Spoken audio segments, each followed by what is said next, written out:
Hey everyone, welcome back. In this video, we're going to check out how to download Adobe Photoshop for free on your PC or Mac.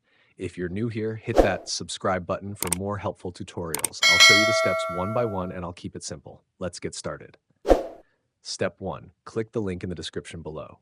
It will take you to Adobe's official website. Step 2. Choose your country from the drop-down menu.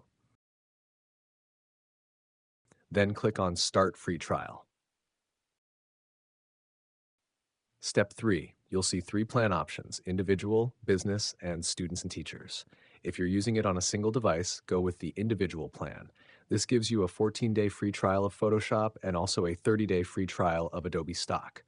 Click Continue to move on. Step 4. Enter your email address, then click Continue. Fill in your name and payment details. Don't worry, Adobe won't charge you until the trial ends. Step 5. Click on Agree and Subscribe. Step 6. Now, click the second link in the description. It will take you to the Creative Cloud app download page. Download and install the app on your computer. Step 7. Open Creative Cloud and log in with the same email you used earlier. Go to the Apps section. Look for Photoshop and click Install. And that's it. Now you have Photoshop installed and ready to use for free during your trial. Thanks for watching, and don't forget to subscribe for more easy tech tutorials. Have a great day.